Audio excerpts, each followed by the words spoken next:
You are Locked On Chargers, your daily podcast on the Los Angeles Chargers. Part of the Locked On Podcast Network, your team every day.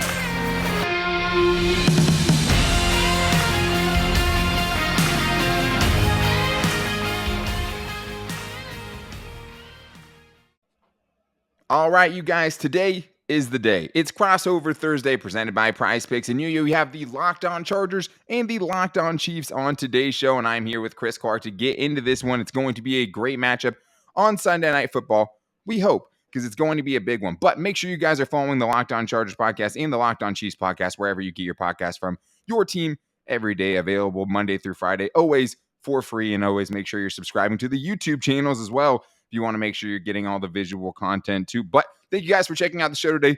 Chris, we got a big one, man. It's another Sunday Night Football. It's Chargers Chiefs. And I mean, there's a ton of parity in the NFL, but it seems like when these two teams get together, fireworks always happen. They do, and that's going to be a big storyline going into this game. I think that this is going to be a fantastic game, and there's a lot of things coming from the Chargers side that makes me think that they're maybe going to be healthier than what they've been in several weeks. And if that ends up being the case, that's going to be a big problem for Kansas City.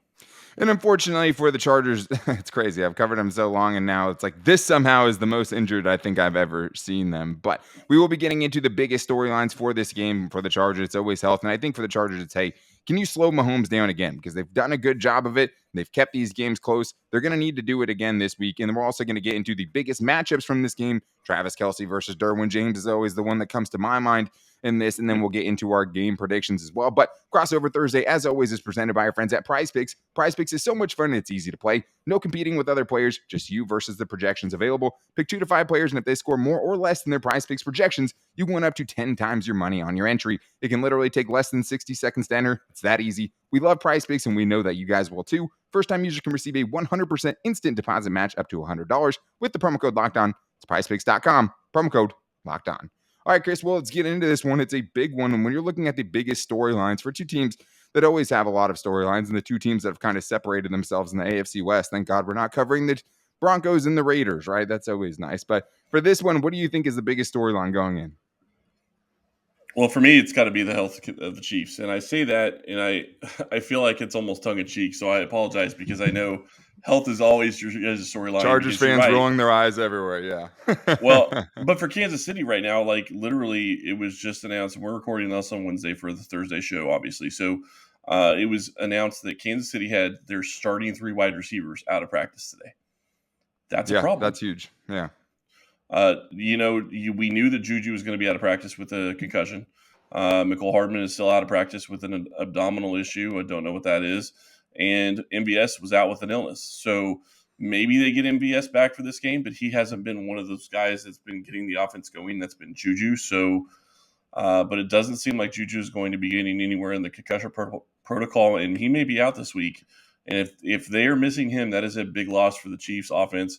And without Mecole Hardman, I mean, yeah, you've got Kadarius Toney. Yeah, you've got, Watson, and you've got Sky Moore. But those are not the same guys as what your top 3 are. So that's a big problem. Yeah. 100%. I mean, yeah, and you're relying on a rookie Moore and Sky Moore. And you have other guys like Kadarius Toney who just got here. Obviously, a pretty impressive debut, an insane catch on the sideline, literally adjusting his gloves and then going up to make that sideline catch. That was great, wasn't it? Oh, my God. It's just like, okay, so the Chiefs have another guy. Cool. That's always fun to talk about. And for the Chargers, yeah, I mean, they know a lot about missing their top receivers, and that is, again, going to be a huge storyline in this one because this is the week where it's realistic that you could get one of these 2 top guys back. Keenan Allen and Mike Williams both returned to practice in a limited capacity on Wednesday, and I'm more favorable towards Mike Williams playing than I am Keenan Allen because Keenan Allen has been a saga. Right? He got hurt the first game of the season against the Las Vegas Raiders, tried to come back week 4 against the Texans, re-aggravated the injury, came back against the Seahawks with the bye week on the horizon. They maybe tried to rush him back a little bit, re-injures himself during the bye week. The Chargers got less healthy during the bye week, probably the only team ever. And then you have, this, and then he's out since then, right? Yeah, only the Chargers, of course. But that is huge because I think for this game, I mean, the Chargers don't want this to turn into a shootout, depending on who they have available. But it's not just those top 2 guys either. You're missing Gerald Everett potentially. All 3 of those guys are going to be questionable going into this one.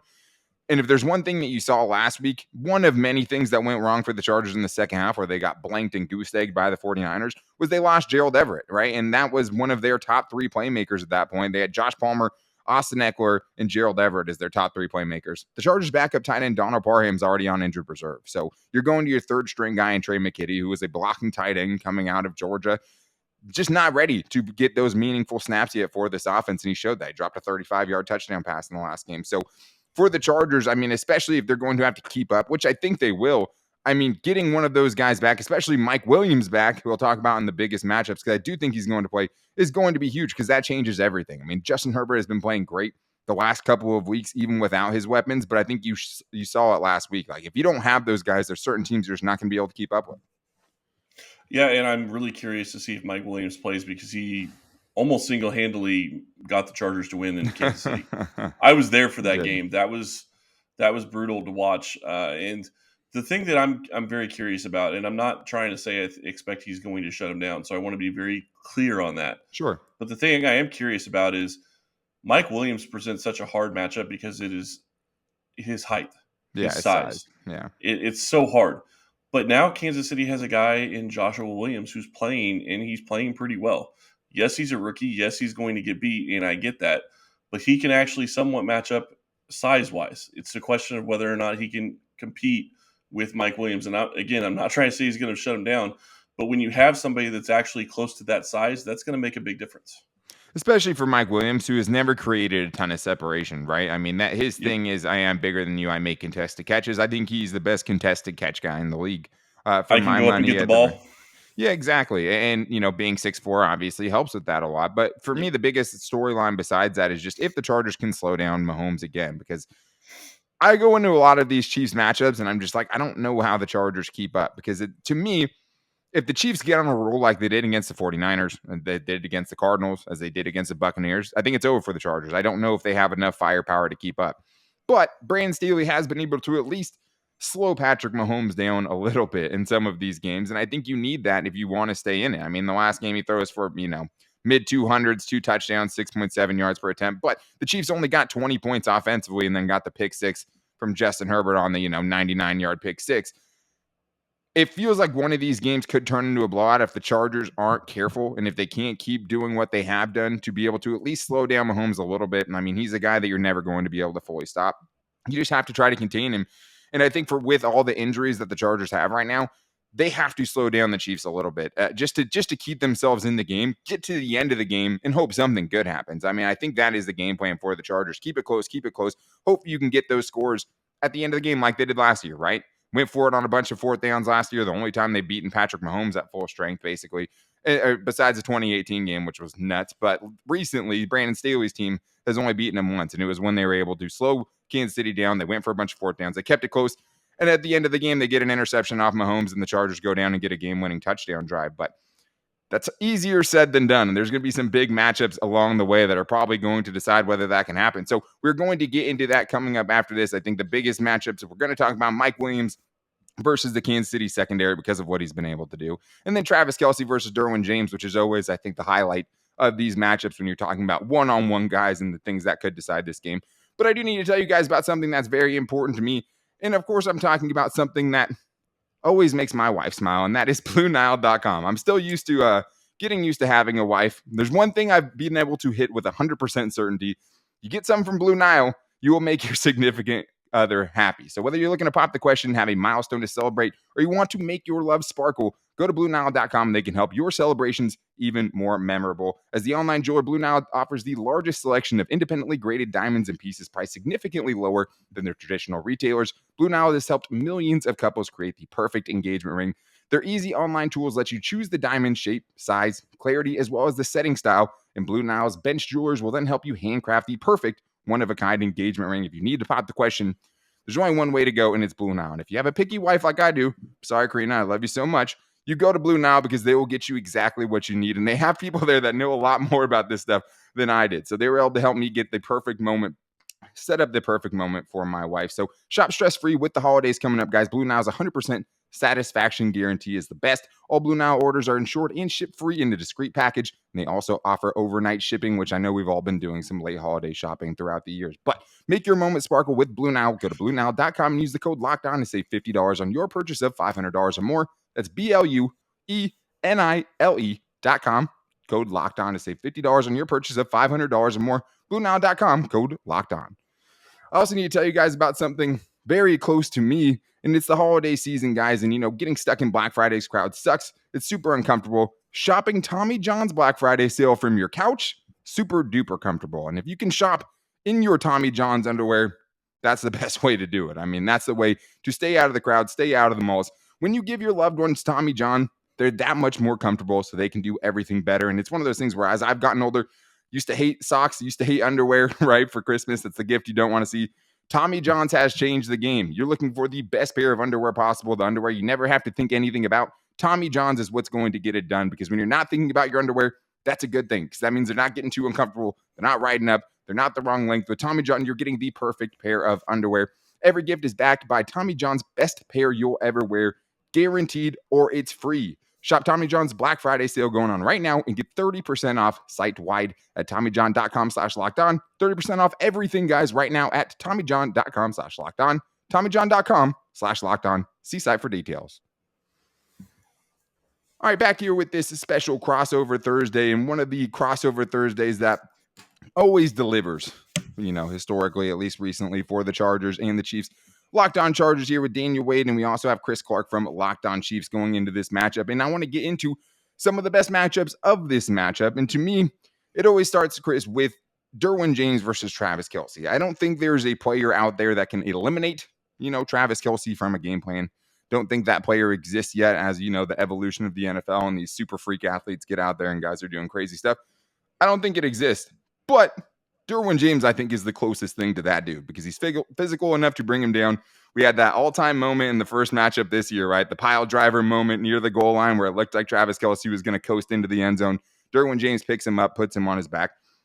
And that's huge for the Chargers, because especially with those guys you're talking about injured, right? All the injuries to the wide receivers that the Chiefs have, you're going to probably see a lot of targets for someone like Travis Kelce in this one. And Derwin James is probably going to get a lot of Travis Kelce in this one. Honestly, I wonder, this is a huge matchup, and it's always a good matchup, but I think it takes even more importance because of what you just said. Kansas City's missing so many wide receivers right now. And obviously, we have 2 more practices before, the game on Sunday night, and maybe some of those guys are able to go. I really doubt Mecole Hardman's going to play, just based on the fact that he didn't practice at all last week. I'm guessing he's probably not going to practice at all this week. The big question is going to be Juju. I think they probably get MVS back, but even if they get MVS back, that's not a guy that's going to really help you on offense near as much as a guy like Juju would. So the question becomes, how big is that matchup with Derwin James and Travis Kelce? And how much do the Chargers run man defense and put James on Kelce all the time?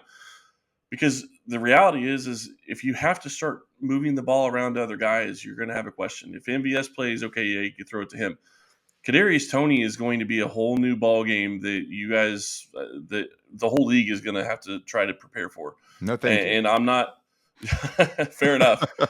And honestly, I don't know what to expect right now. But watching him play after just 2 games, I'm very excited to see what they can do with him when he gets into the offense and he knows the plays and he knows what's going on. I'm very excited to see what they can do with him. So then you got Kadarius Toney, you got Sky Moore. Then it comes down to the rest of the guys. Then you got tight ends. You got, Jody Fortson. Is he going to be able to step in and do anything? Noah Gray. But Travis Kelce and Derwin James are going to be at the key of everything. Can Derwin James lock him down? Because if he locks him down by himself, then you don't have to double cover Kelce. And if you're sitting there, and by saying lock down, I'm talking like less than 100 yards, less than probably 50 yards. Right. I'm not saying he's not going to lock him down, but yeah. Kelce has a way to get open at all times. And if he's able to stop that, that's going to be something that's really going to hurt the Chiefs' offense. They're going to have to adjust, and I don't know how they're going to do it. You start looking at the other matchups that are going to be very interesting. Mike Williams is obviously going to be a matchup nightmare. Kansas City does not have a corner that has played well against him in his years in Los Angeles, and that's a problem. So, like I said when we were talking about it in the first break, Josh Williams has a little bit more size than any other corner on this roster. Yeah. I'm not expecting him to lock him down, but if you can keep him to under 100 yards and maybe just one touchdown as opposed to 2 or 3 like he's had in, when he seems to just go off against the Chiefs, you're in a much better position. And a guy like McDuffie is not going to be somebody that you want to put on him because of the size differential. Yeah, 100%. And that is, for whatever reason, Mike Williams gets up for the Kansas City Chiefs games, at least over the last 4. I mean, he's averaged over the last Yep. 4 games against the Chiefs, 98 receiving yards and 1 touchdown, about 6-7 catches per game in those ones. And they need it. Because the thing is about Mike Williams is it's not just, hey, you need that alpha dude back, or you need kind of one of those guys who was, a legit number 1-ish 2 receiver, because the Chargers haven't had that since Mike Williams left. Keenan Allen has been a non-factor so far this season for the Chargers, which is huge. He's wide receiver 1. Mike Williams is wide receiver 2. When Mike Williams can garner the attention that he can when he starts going off, that makes Josh Palmer better. That makes DeAndre Carter better. That makes practice squad player Michael Bandy better, right? And that's the trickle-down effect of getting one of these guys back, because Mike Williams is enough to, at least for 1 week, be your wide receiver 1 and carry your wide receiving core. Josh Palmer's not that dude yet. DeAndre Carter is not that dude. With the uncertainty regarding, Gerald Everett this week, one of your top 4 playmakers on offense, with the uncertainty regarding Keenan Allen this week, because Keenan Allen, Mike Williams, I've seen him talk. His body language makes it seem like, hey, he's ready to come back. Seemed like he was ready to come back last week. Keenan Allen, he's already had 2 setbacks. Even if he practices all week, I have no faith that he's going to be able to play in this game. And if he does, I have no faith that he's going to be able to have the burst and things to be a game changer, because him working as a decoy against the Seahawks was not good enough. It's just not enough production from that standpoint. I think the Mike Williams things is huge. I think Travis Kelce and Derwin James, and yeah, you talked about locking down. Travis Kelce went 5 for 51 in the last game. That's a borderline lockdown performance against Travis Kelce. The game before that, last year, when the Chiefs won in overtime, when Derwin James got hurt halfway through the game, Derwin James was doing his best to lock up Travis Kelce in the first half. Travis Kelce went bonkers in the second half and overtime. He went for 191 yards, guys, in that game, and the game-winning touchdown. So those are going to be the matchups that I think ultimately decides this thing. But it's going to be a lot more than that. And I mean, I think there's a lot of different ways that this game can go. And I think there's a lot of different reasons why this game is so much more important than a regular Week 11 game for a lot of teams going up into this weekend. So coming up next, we're going to get into why this game is so important. Then we're going to make our final game predictions for this one. I don't know who I'm going to go with. Yeah, I do. So we're going to get into that coming up after this. But I do need to tell you guys, if you want some action on this game, there's only one place to go, and that is BetOnline, the official betting sponsor of the Locked On Podcast Network. And right now, guys, the Chiefs are a 6-point favorite against the Chargers. Seems about right to me. The over-under is at 50, so make sure you guys are checking out our game predictions so you know where you want to go on that, right? If you're going over, mine is going to be over. The point total for me is going to be over. But the difference with BetOnline is it's not just being able to place your bets, right? BetOnline is your number 1 source for all sports betting info, stats, news, and analysis. You can get the latest odds, trends for every professional and amateur league out there. From football to basketball to soccer to esports, they've got it all at betonline.net. It's not just the final score either, because my favorite part of BetOnline, always, because I'm a weirdo, I love the prop bets. And in this game, you can bet on anything from which team is going to call the first time out or which team is going to score the longest touchdown, right? You can bet on whatever you want at BetOnline. You can also do live in-game betting to change your fortunes in real time. And if you love sports podcasts, you can find those at BetOnline as well. The fastest and easiest way to get your betting fix, guys, is at BetOnline. BetOnline, where the game starts. All right, go ahead. I just want to say, before we jump into predictions, you said something about Gerald Everett, and I know he's out this game. And I just want to point out, questionable. Okay, if he is out for this game, that's a huge loss for the Chargers against the Chiefs specifically. Not necessarily, and I know he's one of your top playmakers, so I get that overall. But the Chiefs have struggled against tight ends. And he went off for 6 catches, 71 yards. And yeah, he was the target on that 99-yard reception, and he kind of took the play off a bit. Yeah. But regardless, he was going off in that game. They were not able to stop him. They were continuously going at Gerald Everett.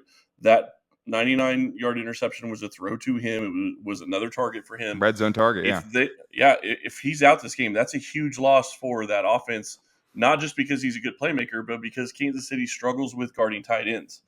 Right. Exactly. And we can really get into that in matchups, because it's like we don't even know if it's going to be a matchup. But if Gerald Everett can't play, that's a hugely favorable matchup for the Chargers offense. And they're at a spot where, Chargers aren't getting a lot of favorable matchups at this point because of how injured they have been so far. And I think, yeah, I mean, that will go a long way in deciding that score. And that's why it's always so tough to make up predictions, right? On Wednesday night as we're getting ready for this game, because it's like we just don't know who's going to play. Gerald Everett, it was weird because he left the game last week, but he was sitting there on the sideline shaking his head. Like he was like almost begging, it looked like, to come back into the game, and they didn't let him. So you wonder, okay, well, is it something where it's like, hey, something kind of flared up, and then you're just like, no, actually, I feel better, and they just like, hey, we're not going to push it. We have a big game against Kansas City Chiefs coming up next week, and you're going to have a great matchup. We don't know. And as of right now, he was a limited participant. If he can go, that'll be huge. If the Chargers have Gerald Everett and Mike Williams and Austin Eckler, that'll be something they haven't had in a month, right? And their offense has definitely been hurt because of it.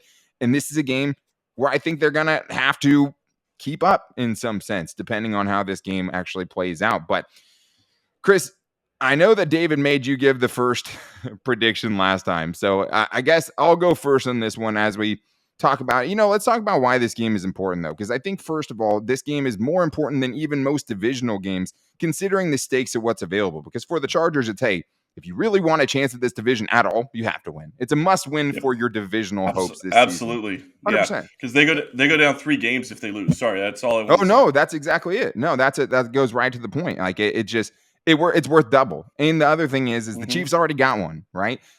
Theoretically speaking, if the Chargers win this game, the Chiefs and the Chargers could end up with an identical divisional record if the Chargers and Chiefs both take care of the Broncos and Raiders, right? So it's huge in that reason. Yeah.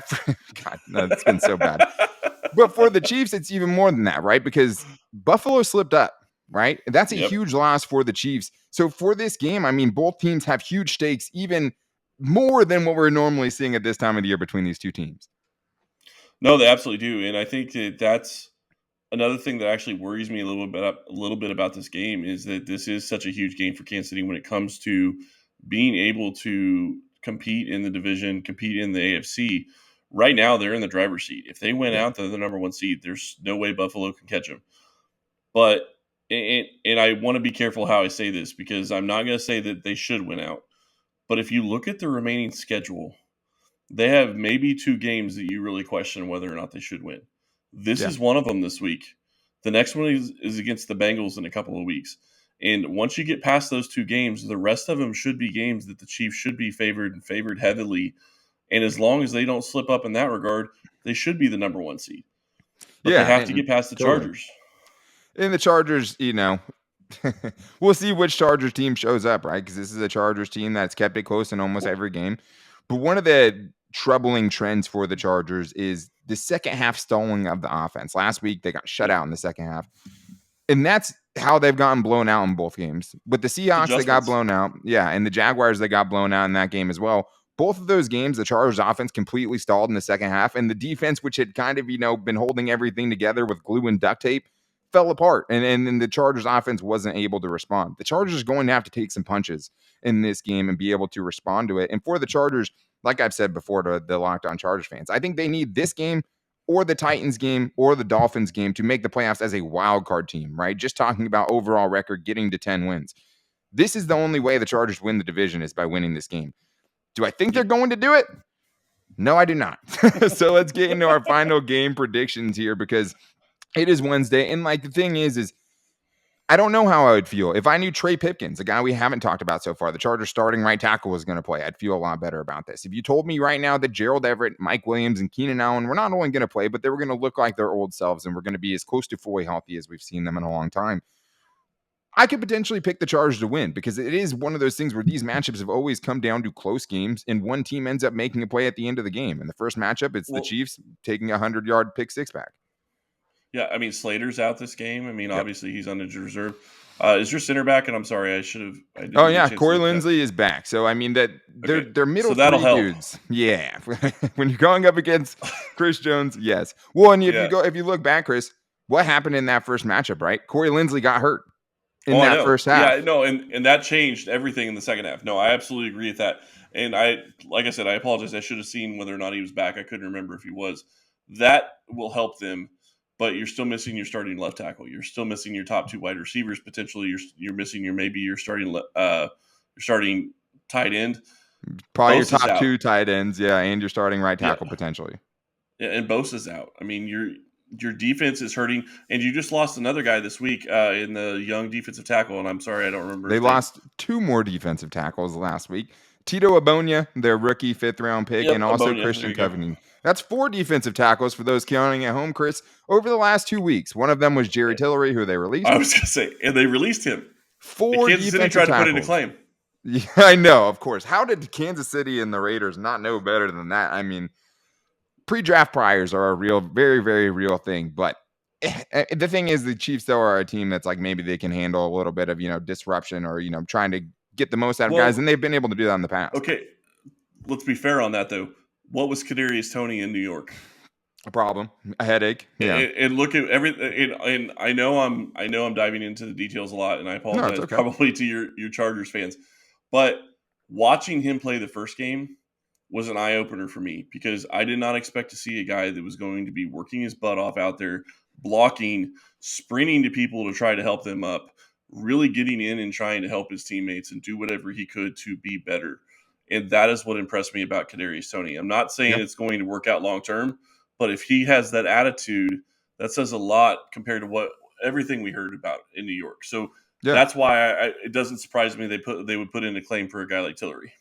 Well, and I mean, I feel like the Chiefs have had a bunch of, mid-season additions over the last few years, one way or another. And it's usually them either picking up a guy who, got released for whatever reason and trying to rehabilitate themselves and put themselves in a better light and hopefully get a new contract after their time is done with the Chiefs, right? The Chiefs are a great place for that. For the Chargers, they seem to not be willing to take chances on any of those guys. It's kind of, seemingly a franchise philosophy, which is dumb. Take chances, go get guys that could potentially help. And if they don't help, they're usually done at the end of the year and you move on and you find somebody else.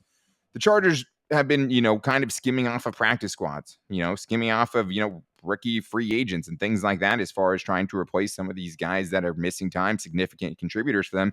And that's part of the reason I don't know if the Chargers will be able to keep up in this game. I'll go first with my score prediction here.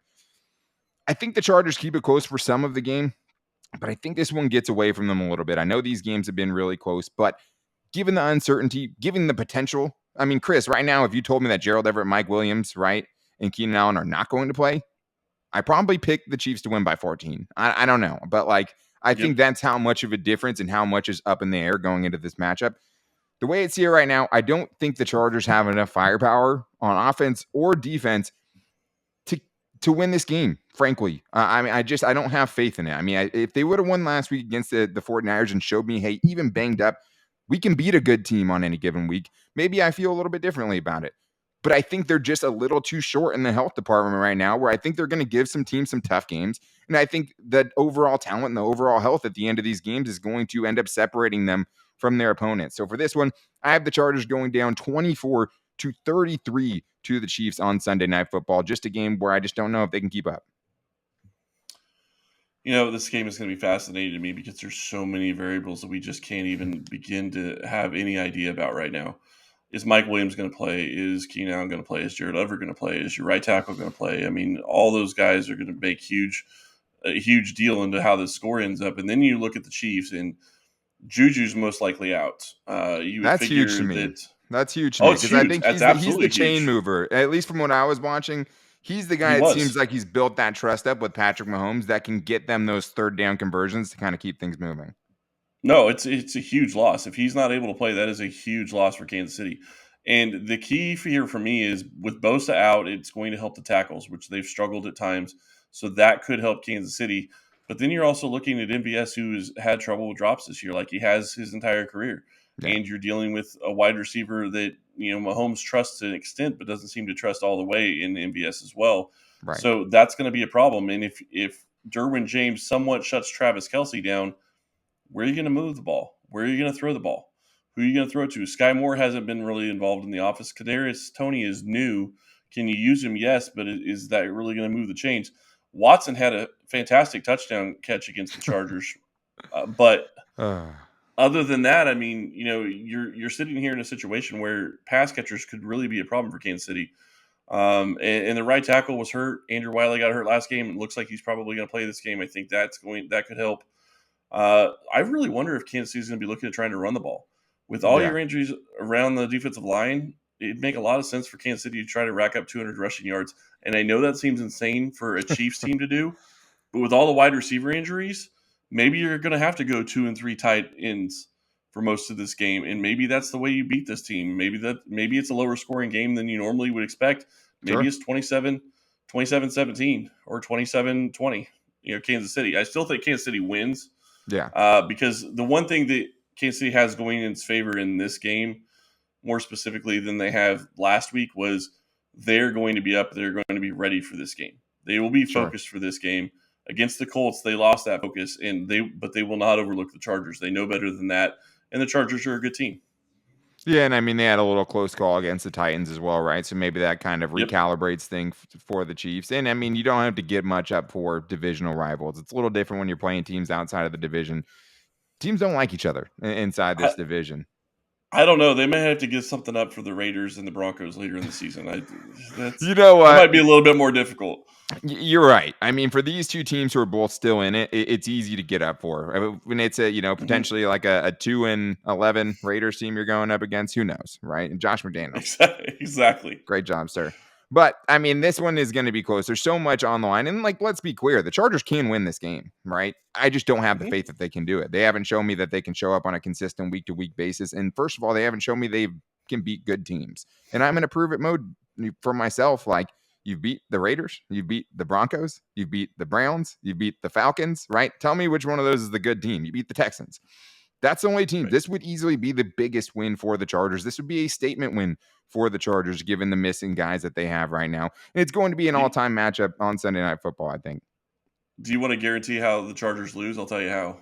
Oh, God, tell me. Go up 10 points on the Chiefs.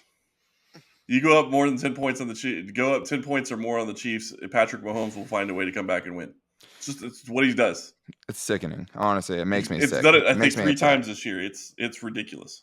Yeah, I mean, it's been like that. I feel like his record, in games he's down double digits is like 90% winning percentage or something insane like that. It doesn't make any sense. You just have to hope that you can get the ball left, ball back and kick a game-winning field goal with time expiring. You can't leave 13 seconds left on the clock. You have to get the ball back in a tie game, right? Down by 2, something like that, and kick the game-winning field goal as time expires.